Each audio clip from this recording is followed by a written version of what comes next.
Kansas City Sports Update Studios. Welcome to Kingdom Radio, where we talk about all things Kansas City Chiefs.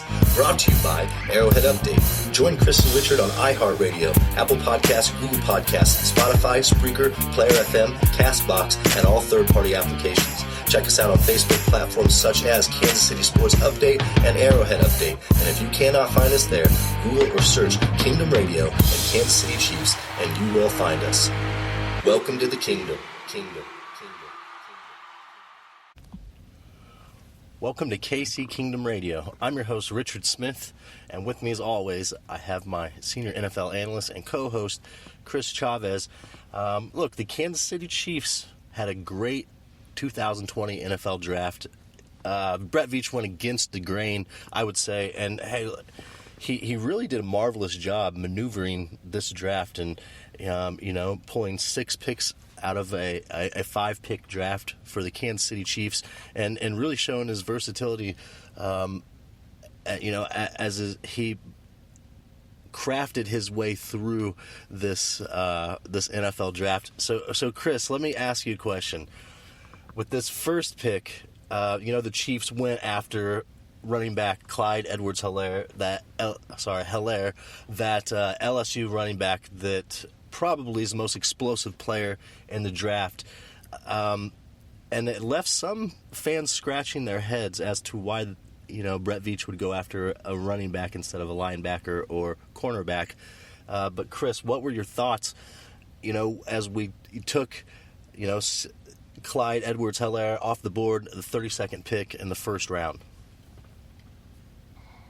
Yeah, so with Clyde Edwards-Helaire, I had been talking and writing prior to the draft how taking a running back in the first round would be ludicrous, would make no sense with all of the other needs that we had.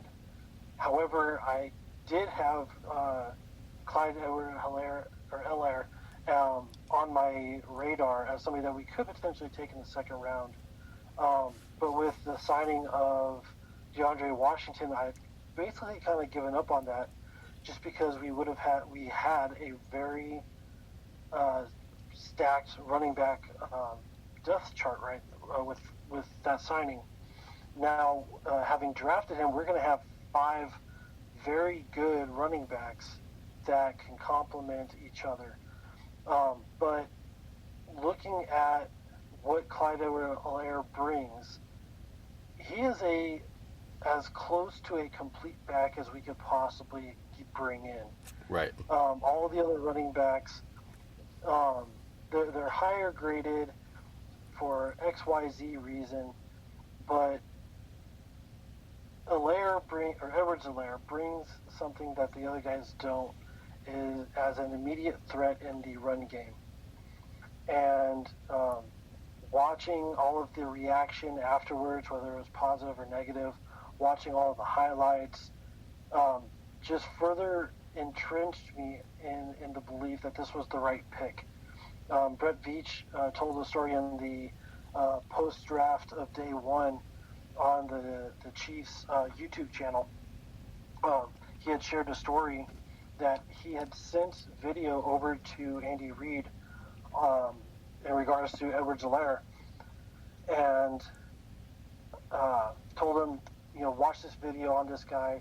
Hey, you're going to see a little bit of Brian Westbrook in him. And after Andy-Reid watched the video, he responded, he's better than Westbrook. He absolutely is. And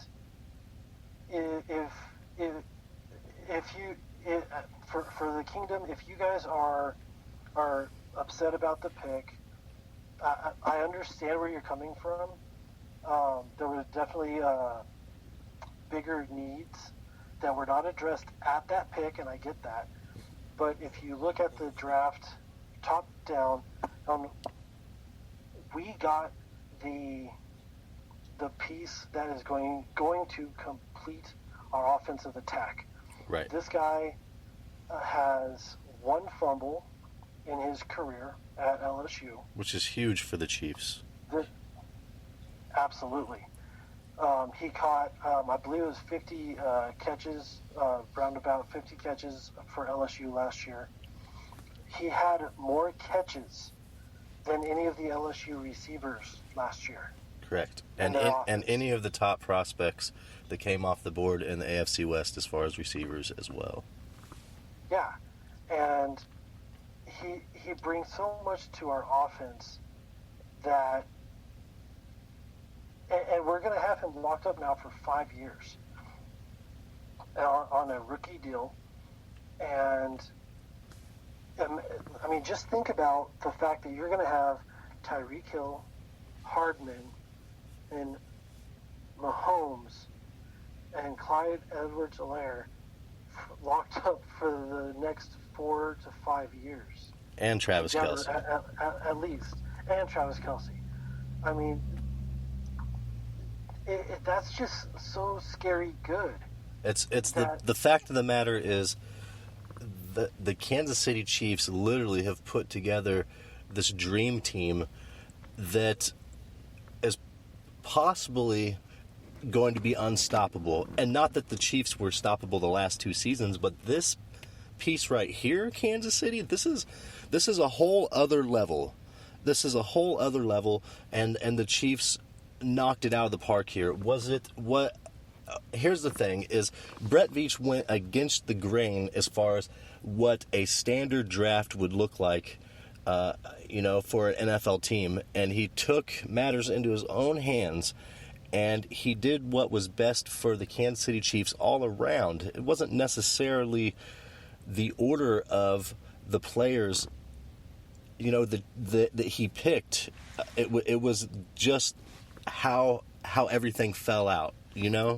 I think that's the biggest thing is, obviously when you have a player like Edwards-Helaire on the board, how can you not take him? Given the Chiefs' arsenal, and like you said, Chris, it left GMs and other front offices ripping their papers up, and it's a track meet now.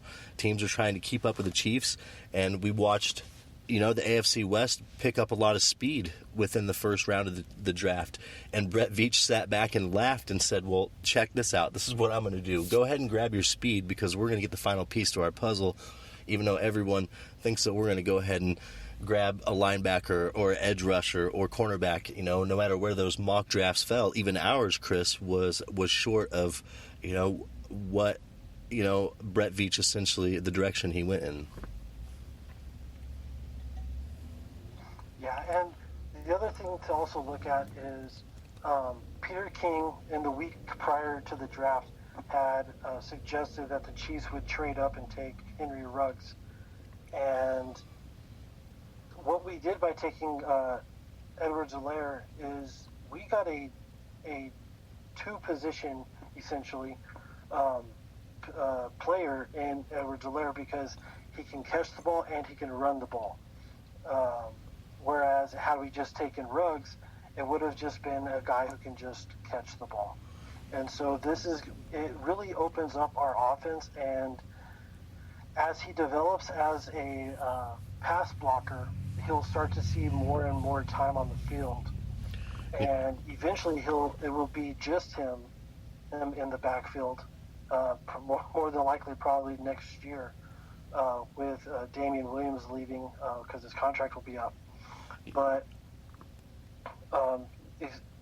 expecting him to get the majority of the carries moving forward, and then and I'm only bringing up this name because he's the only other running back that we have under contract after this year. Darwin Thompson coming in and spelling him. I mean, it's going to be two very different running styles, but you're going from speed to speedier.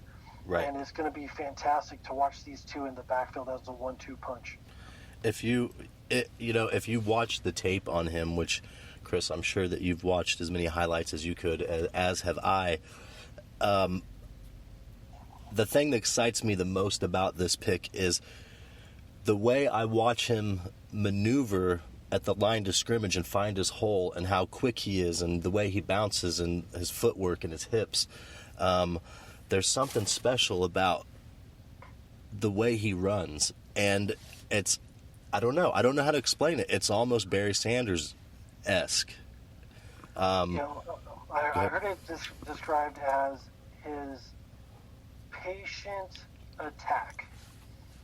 He utilizes his vision very well. He attacks the line of scrimmage very aggressively, but then once he gets there, he's patient and to watch how the defense reacts to the gap.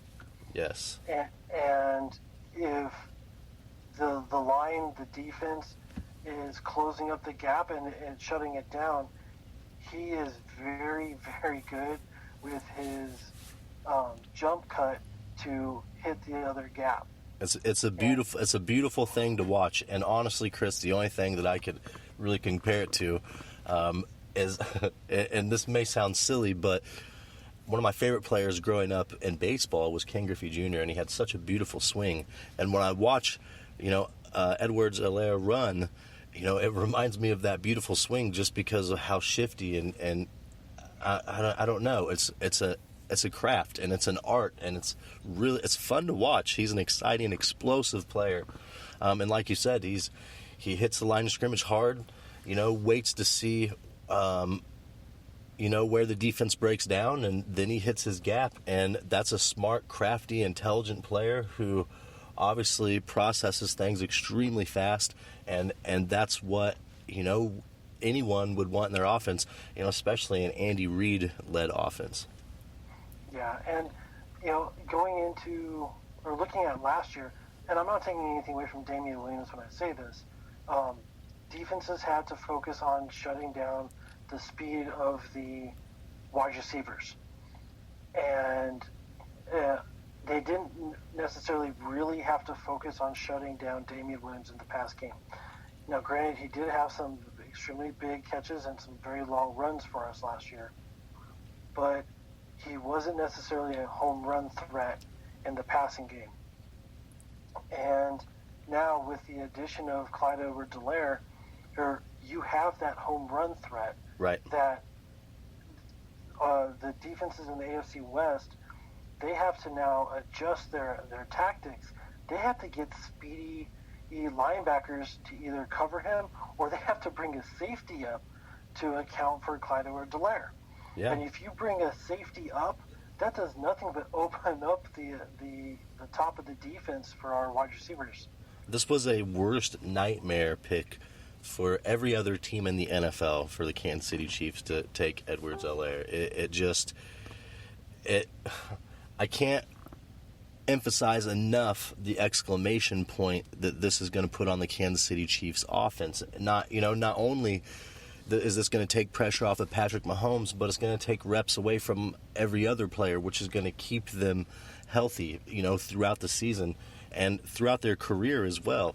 And this is the brilliance of Brett Veach. And I'll tell you this, I think that most of Chiefs Kingdom, after, seeing the Chiefs take Edwards-Helaire, it was almost holding your breath type of situation for the second round, because taking that pick was a bold move, to say the least, by Brett Veach, and the direction for the rest of the draft was thrown off. I don't think anybody had, outside of these professional analysts, and honestly, Chris, we laughed them off like there's no way the Chiefs are going to take a running back or an edge rusher. And sure enough, Brett Veach fooled us all and took a running back. So we know with this. And prior to the draft, when Brett Veach was interviewed by the media, he kind of hinted that this might be the direction that he was going to go, because he had said that he wasn't necessarily honed in on having to draft for need. We were in a position to draft a player that's going to make our team better for the next 4 to 5 years. And, it just so happened that he was already thinking about Clyde Edwards-Helaire the entire time. And then pre-draft, on the day of, he asked Patrick Mahomes, hey, so who do you want? And without any sort of prompting at all, Patrick Mahomes says Clyde Edwards-Helaire. And Exactly. the fact that you have the front office, the face of the franchise, all on the same page, wanting the same guy, that should sell it for anybody. Absolutely. Who is questioning whether this was the right pick for the Chiefs. Absolutely. And at this point, I feel like, and here's the thing is, at the end of the day, everybody wants to be a general manager. Everybody, what is on their mind is what is right. And you see that a lot in Chiefs Kingdom. There's a lot of confident fans with a lot of confident opinions, and as fun as it is to watch, it's also, a detriment, to enjoying being a fan, because if you're not sold on what Brett Veach has done here in the last few years, bringing a Super Bowl, an MVP to our team as well, it's, I don't know what else you could want. This is close to perfect as the Kansas City Chiefs could hope for. This whole draft, everything that's gone on in the last 5 years has been darn near perfection. So, Chris, as much as I want to keep talking about, Edwards-Helaire, because that is, a keystone piece, a huge, huge piece to what possibly will be the greatest offense to ever take the field. There's 5 more picks for us to talk about. And so the direction of the draft after this first pick was rather shaky. We knew that a linebacker had to come and a cornerback.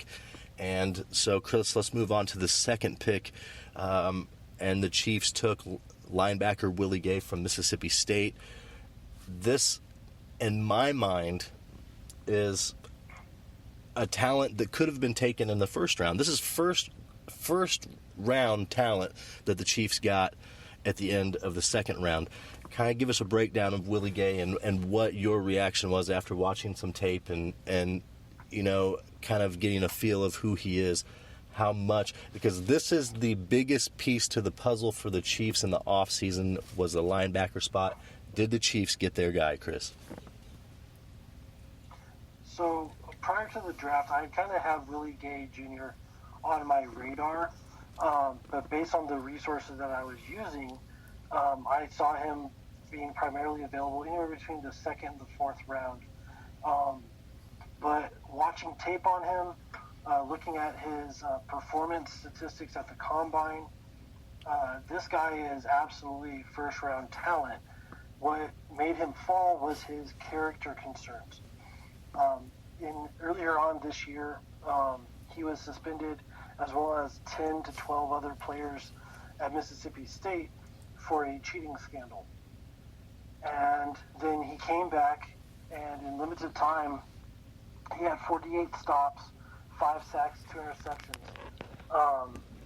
And then in the bowl game, he ended up essentially getting into a fight with the starting quarterback. The head coach was aware of this, levied no disciplinary action towards either player. Willie Gay continued to play in that game and had a rather big game in that game as well. And when he was pressed about it and asked about it by the owners, the GMs, he owned up to it. And he discussed how it was a mistake and how he learned from it. And listening to Veach talk about this guy, as well as Matt House, and how excited they were to get such an athletic talent in the second round. This guy has blazing speed. He ran a 4.46. Right. 40. And, for anybody who remembers, which we all should, Derek Johnson playing linebacker for us, he ran a 4.52. And so Willie Gay is faster than Derek Johnson. I'm not saying he's going to be as good. He still has work to do. He's not a completely polished player. But this guy can absolutely have an impact on any play. He primarily projects as a Will or a Sam linebacker, given the holes that we have on our roster. Mm-hmm. He'll probably start off by playing the Will position. But the other thing that this guy brings is versatility. He can play any of the three positions. Right. And he has that swagger about him that Honey Badger has, that Frank Clark has, that Chris Jones has, where he just has that energy. And I cannot wait to see the type of energy that he brings once he steps onto the field at Arrowhead and all of the fans, the kingdom, is screaming for him. We're going to see him take his energy to a whole nother level. It's going to be fantastic to watch. The other thing that I noticed on his highlight reel, is not only the fact that he's making plays, he's creating turnovers. He's knocking the ball out. He's ripping the ball out a lot. Yes. And that's something that we've kind of been missing the last several years, is fumble creators. Yes. On our defense. We've got big hitters. We've got guys who can intercept the ball, but we don't have a guy who rips the ball out and is looking to make those plays. This is going to be that guy. And one other thing I want to throw in there really quickly, again, watching the post-draft interview with Brett Veach, when Clark Hunt, Veach, and Reed were all talking to Willie Gay after he was drafted, Veach had to share with him that as soon as the pick was made, Honey Badger called him up and said, "Give him my number, tell him to call me." And I would have loved to have been in on that conversation, because it would have been so phenomenal to hear the mentoring that would have already been going on. Because as everybody knows, Honey Badger had some character concerns coming out of college as well. And he's turned his life around, and there is nobody better to help this young man out. And I honestly do not feel that there is a concern there. But if there is, there's nobody better to sit down and talk to this man and to mentor him than the landlord. It's, honestly, it's a great situation for a player, or a person like Willie Gay. He's coming into a family-style locker room with a lot of chemistry. So I feel like the environment is perfect for him, on a character aspect, and on a player aspect as well. This guy, look, he's great against the pass. He's great against the run. He can rush the quarterback. He's got hands. There's really nothing that he cannot do. And like you said, Chris, he's a ball hawk with 4.4 speed. He is just one of a kind, and this is the perfect scenario for the Chiefs. This is, character issues are a part of the draft. But I will say this: the Chiefs have proven over the last 5 to 7 years that they can help certain individuals who want to help themselves, and I don't look for this to be any different. This is a great signing. To me, I think this is the best signing for the Chiefs in the whole draft. Yeah, it was definitely the playmaker linebacker that we were looking for, and to be able to get him in the second round, again, just allows us to get that value pick in the first round that it really, for both players, brings them into the right situation in which they're going to be able to come in and do their best. As we see every year, there are great college players who go into the pros and get put up in bad teams or bad schemes. Right. And I think that for both of these players, just because we've talked about them so far, both of these players are coming into great situations that will be very beneficial for their long-term careers.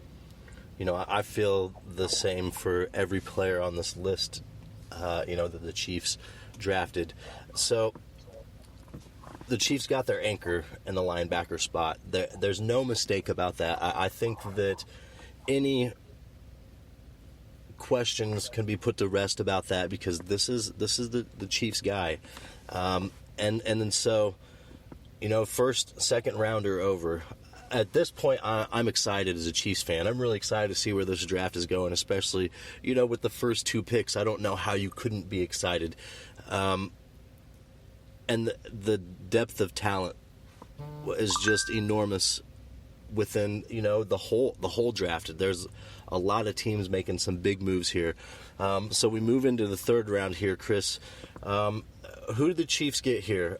I don't want to butcher his name. This was another great pick, offensive tackle. Who did they get?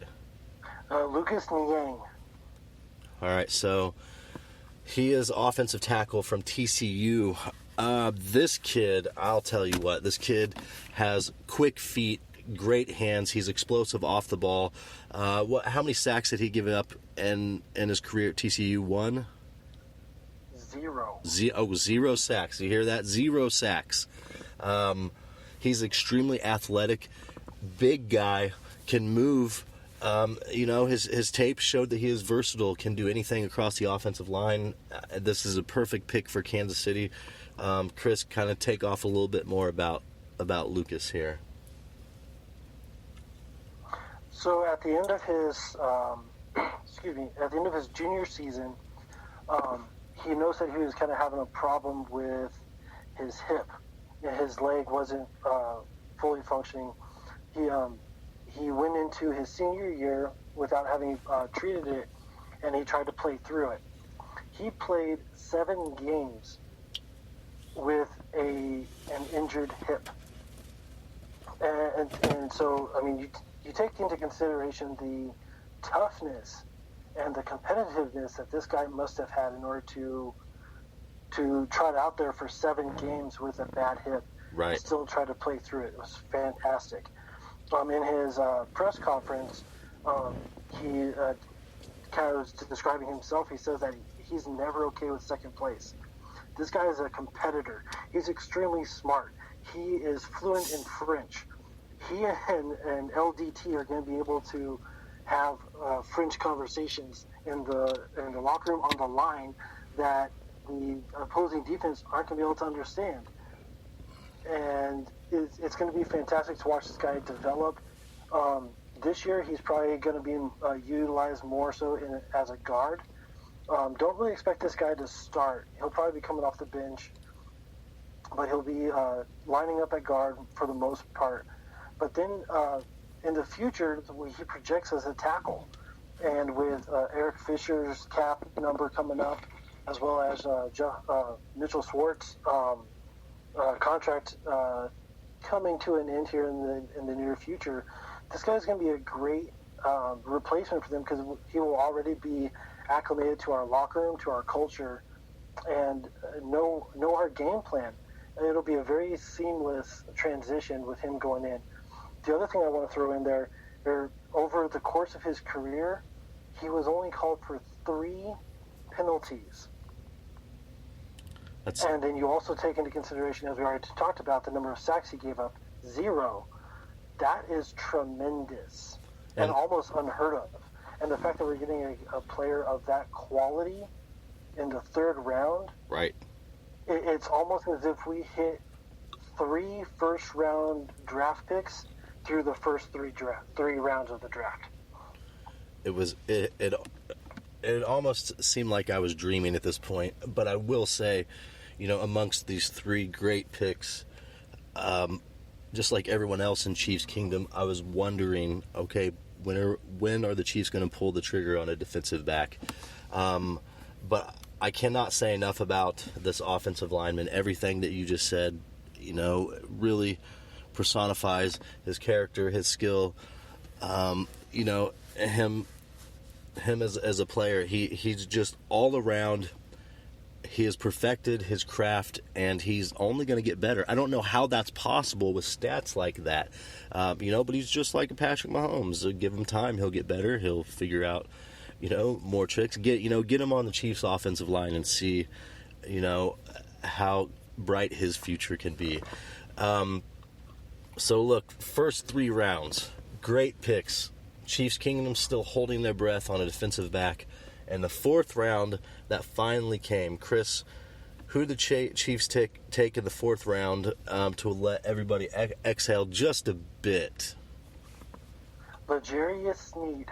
L'Jarius Sneed, defensive back from Louisiana When his name Tech. popped up, a lot of people saw that he was listed as a safety, and they were kind of freaking out a little bit. Why are we taking a safety?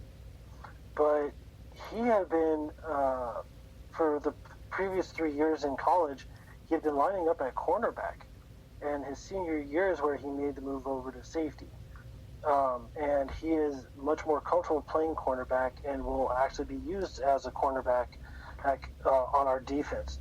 Right. But kind of like with Kendall Fuller, he could potentially be that cornerback safety hybrid that we utilize in the Spagnuolo defense. Which is great. This is a perfect scenario, with Dan Sorensen winding down his career, and the Chiefs desperately needing a cornerback. He, like you said, he's a hybrid player, a bigger cornerback safety, but from everything you said, you said he'd played safety his senior year and played cornerback before that, and it had stated that he felt more comfortable in the cornerback position. So, to kind of put some of that discomfort to rest, his position of comfort is the cornerback position, and I think Spags and his system can get the most out of a player like L'Jarius Sneed, and the other cornerback that we're going to review here that the Chiefs dug up out of nowhere. So, Chris, I'll have to say I was really expecting the Chiefs to go for a little more in the cornerback position. But when I think about the grand scheme of things, and I think about the pieces that have been added, and there's really no weakness on the Chiefs roster. And it's plug and play at this point. So I feel like, either of these two players are going to be the guy simply because it's a system. And at this point, there's so many other key pieces that are involved in the system. Even if one piece is a little bit lacking, the others will pick up the slack. Well, the other thing that I also want to put out there is that L'Jarius Sneed, he is an athlete, a speedy athlete. And he's going to be able to sit behind Breland and Ward and continue to learn his craft and get better. Right. So that next year, and hopefully we only need one starter and we can re-sign Ward. But he'll be, in theory, we can look back and look at the 3 cornerbacks that we have. Sneed, the guy that we end up taking later, we'll talk about, as well as the one that we have on our roster. I'm sorry, his name is completely escaping me right now. Braylon? Fenton. Oh, yeah, Rashad Fenton. Yeah, we'll be able to look at these 3 and say, okay, which one is going to be the most likely heir apparent as a starter. And right now, I kind of have to give it to Sneed, but he does still need to develop a little bit and get used to the pro game. But he's probably the most pro-ready right now based on what we have. So we're sitting 4 picks here, pro-ready athletes ready to come make an immediate impact in the Chiefs roster. You could not ask for a more successful draft. And it gets a little bit better here. Look, Kansas City, this is the best draft scenario the Chiefs could have possibly imagined. Out of order a little bit, yes. Talent-wise, amazing. Versatility, amazing. Locker room guys, perfect. This all around a home run draft. I'm really excited to report this. This is obviously Chris and I have news to report, but there's a lot of excitement with this too, because I realize what is happening within the depth chart and just how perfect this Chiefs team is going to be in 2020 when they take the field. So, Chris, they got a speedy defensive back, versatile, can play safety and cornerback. in the 4th round. That's, in my mind, possibly could have been a 3rd round pick as well. So, Chris, 5th round, here we go. This is in your mind, the Chiefs' worst pick of the draft. Break it down here. Why do you feel like this is the worst pick? But what are the upsides of this as well? So we drafted Michael Dana, defensive end from Michigan. Mm-hmm. At the time that he was drafted, there were better known players at that position, probably a little bit higher ranked than he. Apparently the best way to put it is that Dana was a reach in the 5th round.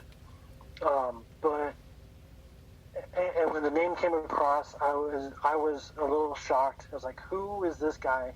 Looking at like 3 or 4 names that were still available as a defensive end. But as I was doing some research on him to find out who he truly was, this guy had originally signed with Central Michigan and ended up transferring to Michigan his senior year as a graduate transfer. And so because of that, he ended up coming in on a short training camp, earned a starting spot, and ended up being a major contributor for them. He made 38 tackles and 3 sacks in his senior year. And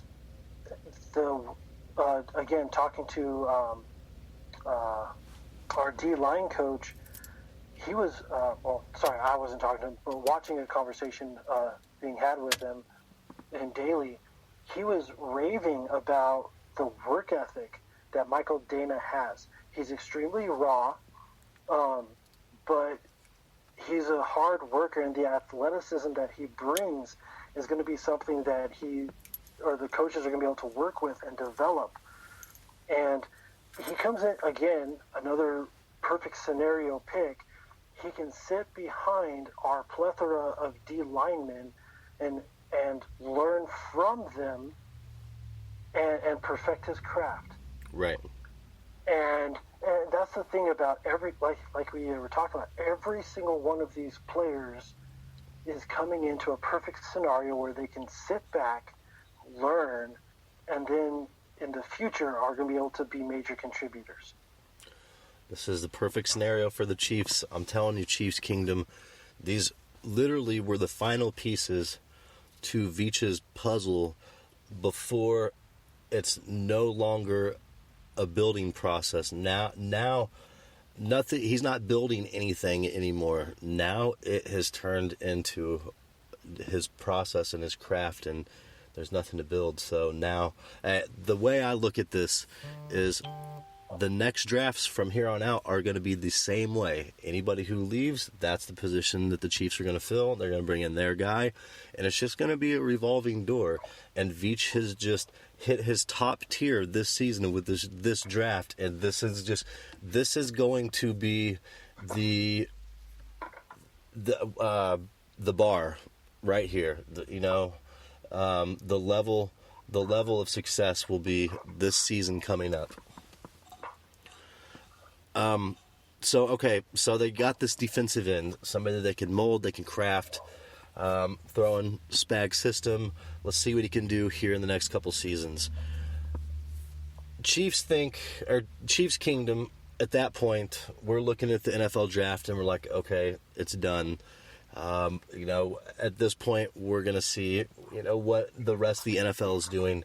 But it just so happened the Chiefs busted another move, which I think was great, and pulled another pick out of the 7th round. Chris, who did the Chiefs trade with?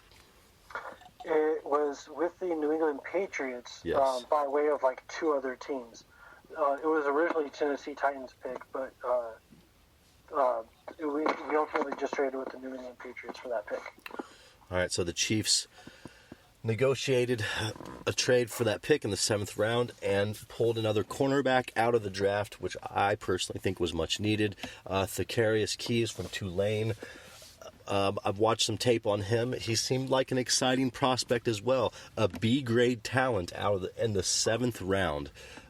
This was For me, this was a steal for the Kansas City Chiefs and made complete sense. If they didn't bust this move, I would have been disappointed in Veach, even though nobody in Chiefs Kingdom would have had any clue about it. This was a huge move and shows you just how crafty Veach is. Yeah, he was, again, based on which resource you're using, he was potentially a fourth-round talent. And the Chiefs were kind of looking to see who they'd be able to get as undrafted free agents. And because of the market that Keys was going to be in, they didn't trust that they'd be able to sign him because there was going to be so many people clamoring to sign him. And so the Chiefs decided ultimately to give up next year's sixth-round pick and come up into this draft and take Keys, which I think is a phenomenal move. Absolutely. Because, again, you have two fourth-round talents at cornerback that you bring in that can sit back, perfect their skills, and if need be, they can step in and contribute. And, one of these two players could ultimately surprise Kansas City and be that piece that the Chiefs need and be a lockdown corner. This is... Okay, so we have run through the whole draft, outside of the undrafted free agents that Kansas City picked up. Chris, let's do this draft grade because this was an insanely clever draft by Brett Veach. He had GMs pulling their hair out. The Kansas City Chiefs absolutely got the players that they needed. What is your draft grade now that the draft is completely over? I got to throw them an A-, just because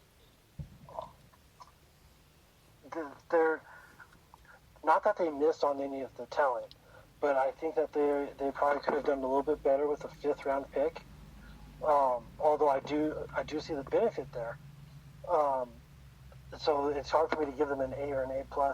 I think that 3, 4, 5 years down the road, we could potentially be looking back at this draft and giving it an A+.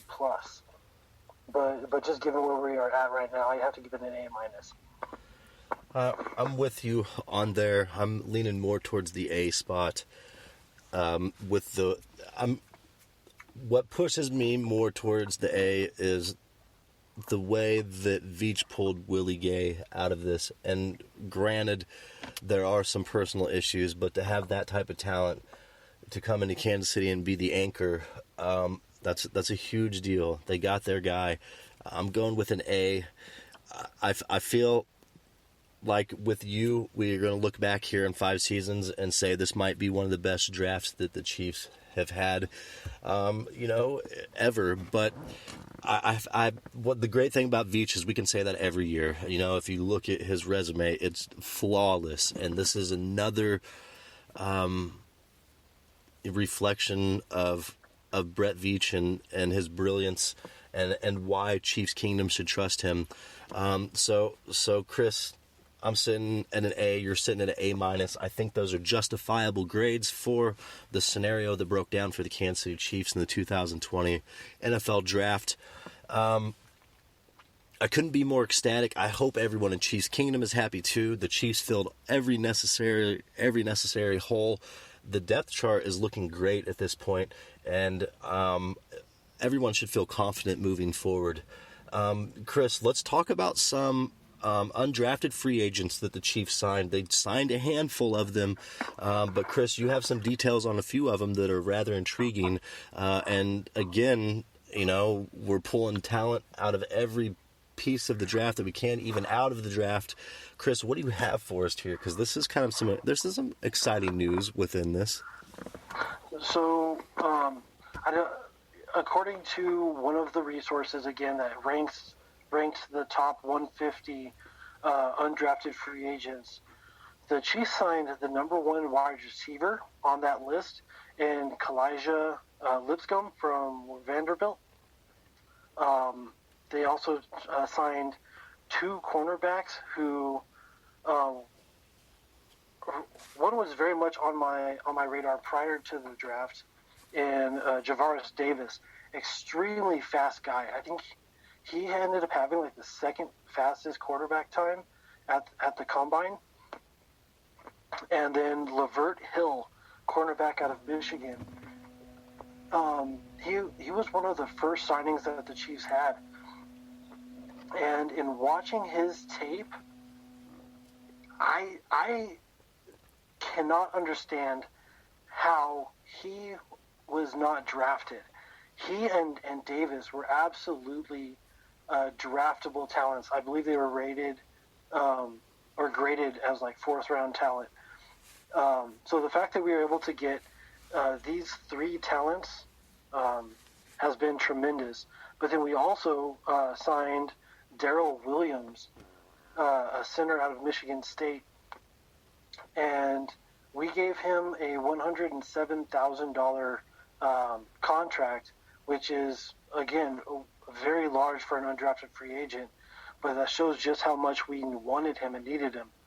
Looking at the list of the players that we ended up signing, we brought in 6 wide receivers, 2 linebackers, 1 defensive tackle, and 5 defensive backs, 2 safeties, 3 corners, and we also brought in another punter.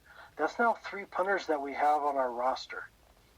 I'm not necessarily saying that it's going to be the end of days for Colquitt, but I definitely think that the writing is on the wall that sooner rather than later, Colquitt's going to be gone.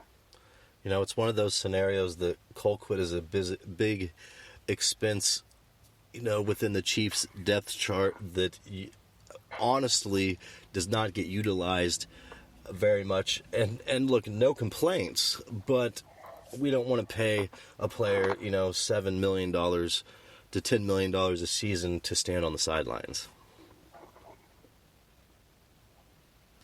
Very true. So, you know, and I mean, he's great at his craft as far as being able to pin guys back or absolutely nail a 60-yard punt. But with our offense, you know, moving the ball as much as we do we really need a punter? Right, and it's of his ability. As far as the pecking order of importance, you know, that falls almost to the very bottom of the list for the Kansas City Chiefs. And so, okay, so the Chiefs found some great prospects to take a look at. Brought in, was it 18 undrafted free agents? Is that what the total was, Chris? Yes, 18. 18 undrafted free agents. So all options are open. You know, the Chiefs obviously have holes to fill in the practice squad as well. This overall was a great draft for the Chiefs. Great draft. I can't emphasize that enough. Even with the past drafts that the Chiefs have had and the talent that they've pulled out, this one right here, this one is going to be special. I'm telling you, Kansas City, just wait till mid-season and we'll look back on this draft and we'll say Brett Veach is a genius, even more so than we already do. So, Chris, we've really touched base on every player that the Chiefs drafted. We've hit some of the players and talent within the undrafted free agents. Do you want to talk a little bit about, some picks that fell off the board around the NFL? Yes, but before we do, there's 2 other notes I want to make really quickly. Go for it. About the players that we drafted. So in the 4th round, Brett Veach had said that going into the 4th round, their eyes were solely on L'Jarius Sneed. And Brett Veach actually had to get talked out of actually trading up to take him. But because Veach really, really wanted this guy. And so, again, that's going to show just how talented they felt that this guy was. And then, in addition, Chase Young and Nick Bosa both went up against our 3rd-round pick, Lucas Niang. And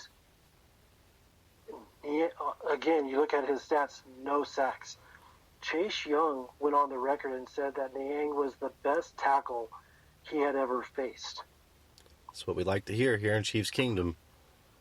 And so for a guy of that talent who's gone up against guys who are being taken in the top 3 in the last 2 drafts and who absolutely shut them out as far as ability to get to the quarterback, that for him to be available in the 3rd round is tremendous value for us.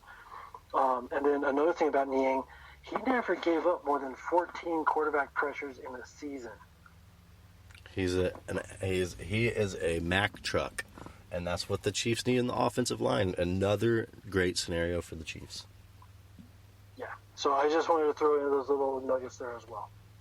Hey, look, the more information on these new additions to the Kansas City Chiefs, the better. It's really nice to have a pulse on what each and every one of these guys bring to the table, with the depth chart here. So, Chris, we're going to talk about, a little bit about the NFL and some other picks here, but let's give our friends here at Pizza Shop a little shout out here. We're going to play the around the NFL advertisement here.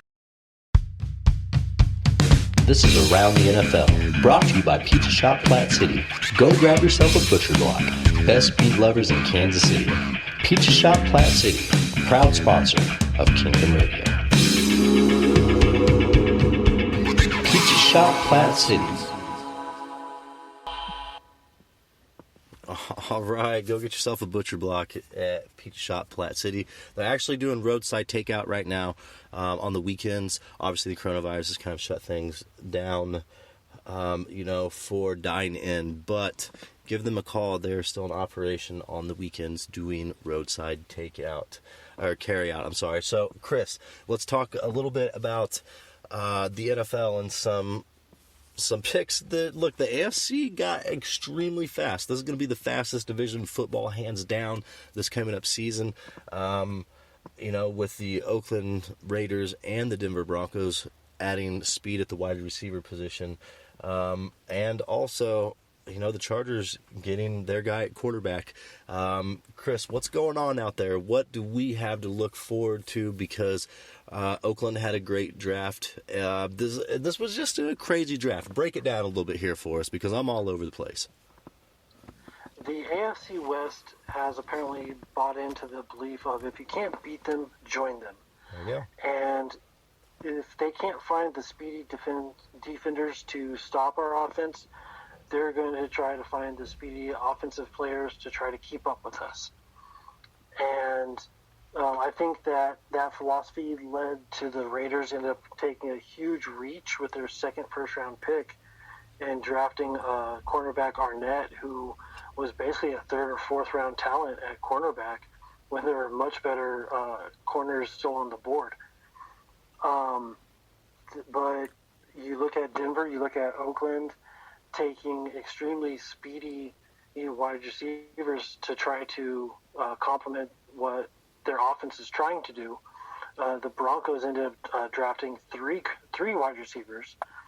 The Chargers drafted their quarterback of the future, and then also traded back into the first round and took Kenneth Murray, who I was really hoping would have fallen to the Chiefs there at 32, but I feel like we got a fantastic pick there either way.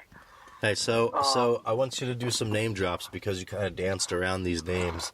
I know that the Raiders and the Broncos got speed and the Chargers got their quarterback, but what are their names? Yeah, so the Raiders drafted Henry Ruggs from Alabama, and the Broncos selected Jerry Jeudy, who everybody was expecting to be taken first off the board because he's a much better route runner.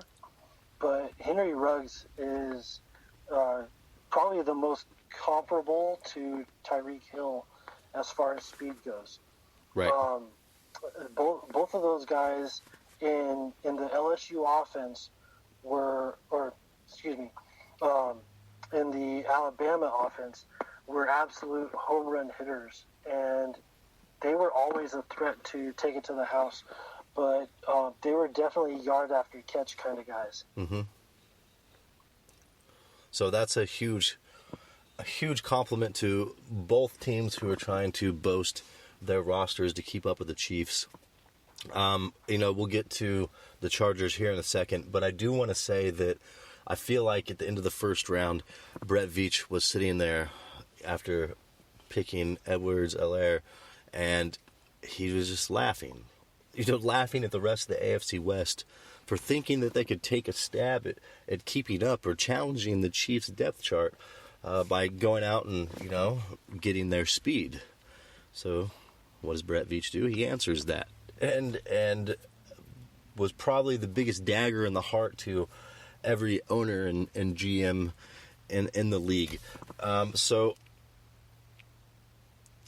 there will be some competition within the West, especially with the Broncos and the Raiders. I feel like both of those teams had the best drafts. Let's talk about the Los Angeles Chargers here for a second. They drafted a quarterback here. Let's talk about that a little bit, Chris.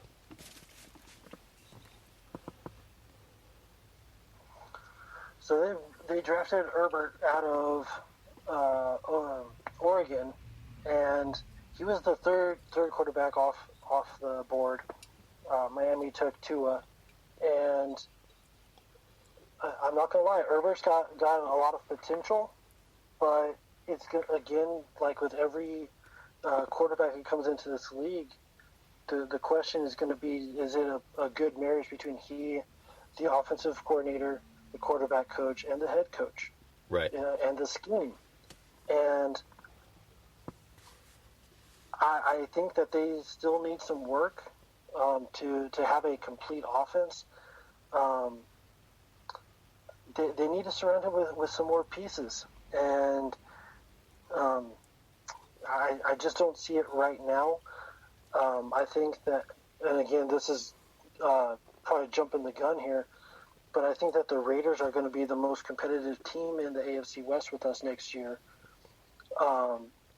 Just because they've had a tremendous offseason signing free agents, their draft, aside from the Arnett reach, these guys are really putting together a pretty good squad. And I know you and I have talked about this prior this weekend, but the AFC West is going to be one of the most competitive divisions in the near future. And it's definitely going to be fun to watch these games, these rivalry games, because it's going to be fast, it's going to be extremely entertaining, and you're going to have no other comparable rivalry games across the league because nobody else is on our level, but nobody else is trying to be at our level.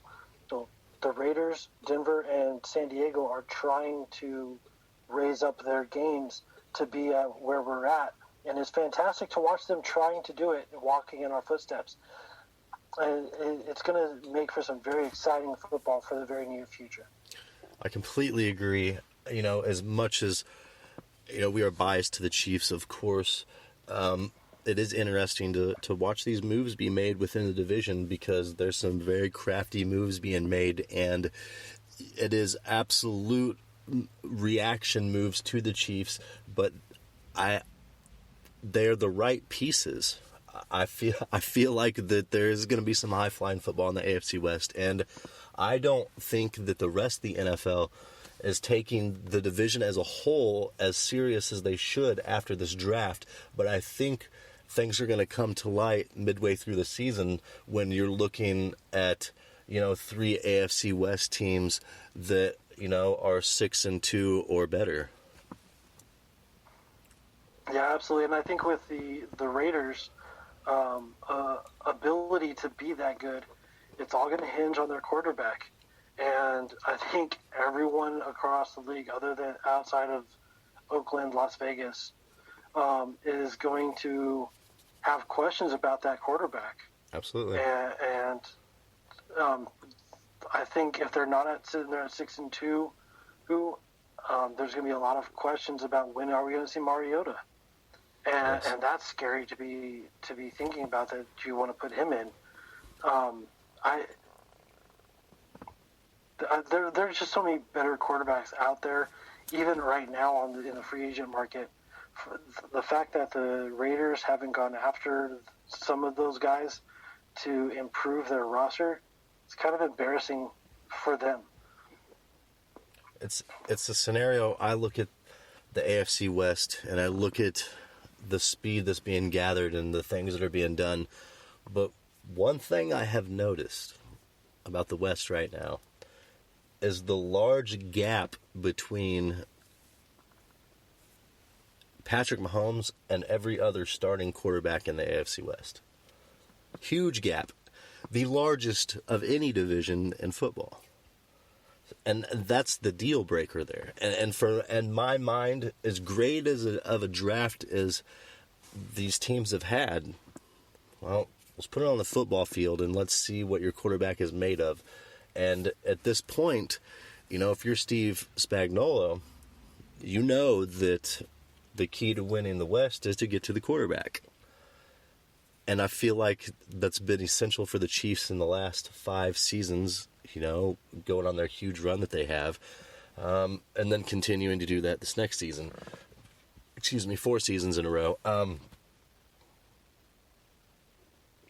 But I don't know. I lost my train of thought. Chris, pick up on that. Well, and to just kind of go off of what you're saying, by pressuring the quarterback, even if you don't hit him and sack him, you're pressuring or rushing his throw, and those rush throws, those pressured throws, often lead to turnovers. And we've got the secondary, we've got the defensive line to constantly threaten the quarterback in both the immediate vicinity as well as on his throws.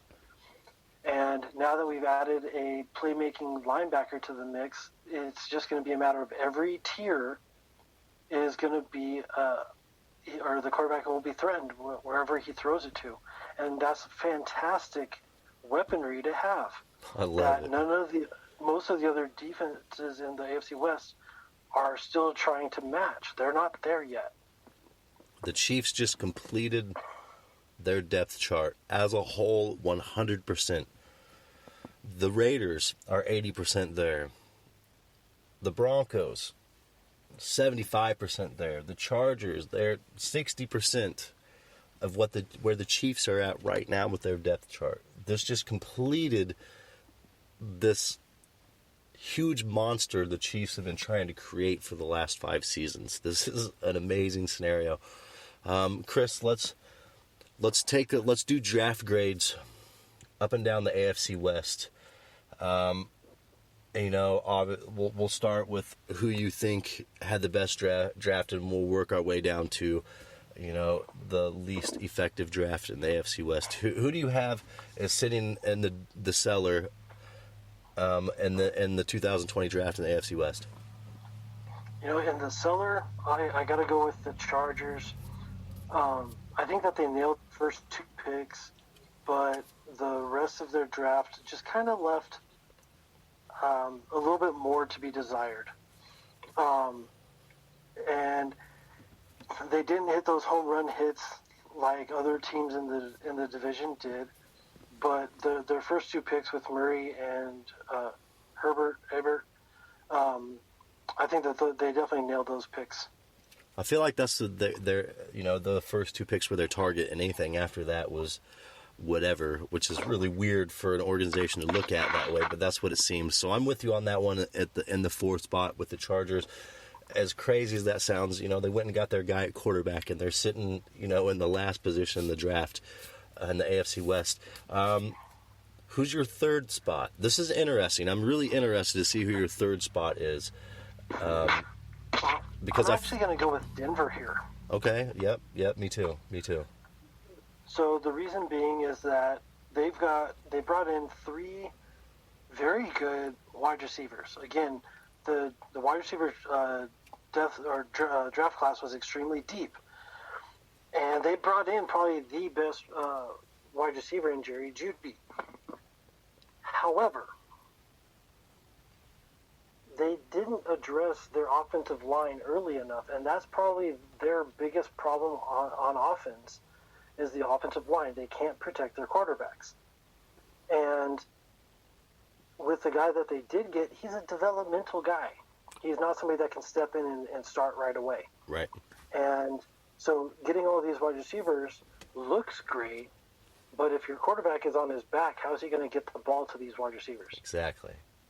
It's an important piece of the scenario.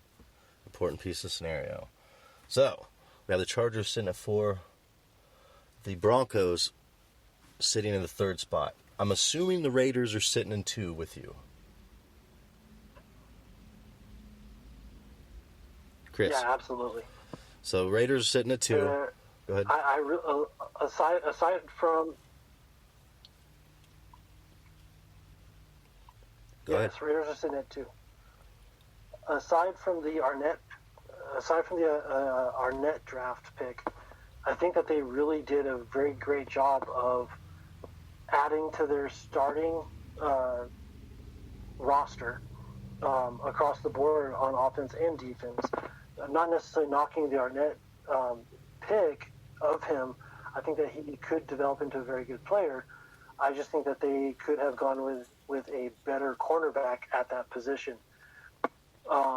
But I definitely think that he's going to be an improvement for their roster. If I was to grade them, I'd give them a B on the draft overall, because I really do feel that they did a very good job of getting better top to bottom through the draft. Well, there you have it. Obviously, the Kansas City Chiefs are sitting number 1. We had an amazing draft. Like Chris and I have emphasized a number of times in this broadcast, we'll look back on this draft in 5 years and we will be thankful for Brett Veach. So Chris, look, we've gone over this entire draft. We've hit the AFC West. We've hit every key that we could on this.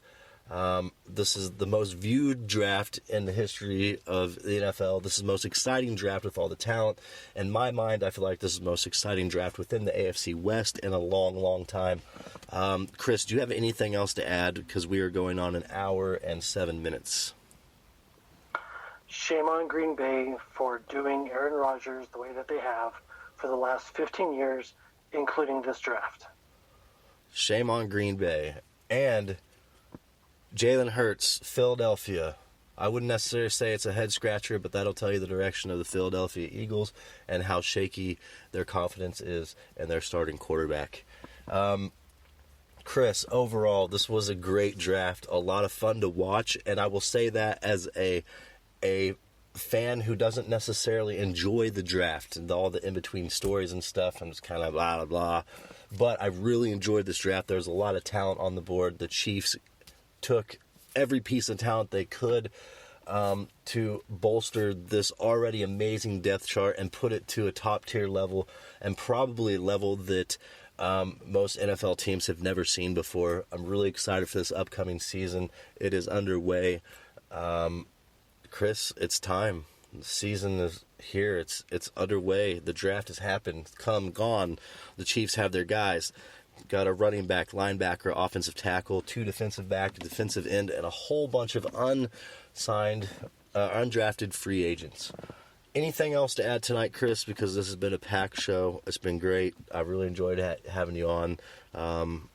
We're ready. We're locked in here. Chiefs Kingdom, this is it. Chris, do you have anything to add? Go Chiefs. Go Chiefs, absolutely. Hey, look, this is the draft episode. It is come and gone. Folks, we are officially ready to start this 2020 season. The draft is done. Let's do this. Let's kick this coronavirus. Let's get this season underway, because it's going to be another epic scenario for the Kansas City Chiefs as they look to go back-to-back and go back to the Super Bowl again in this upcoming season. Kansas City, thank you for tuning in to this draft version of KC Kingdom Radio. Hey, that was Kris-Chavez, and I am your host, Richard Smith. Have a great night, Kansas City.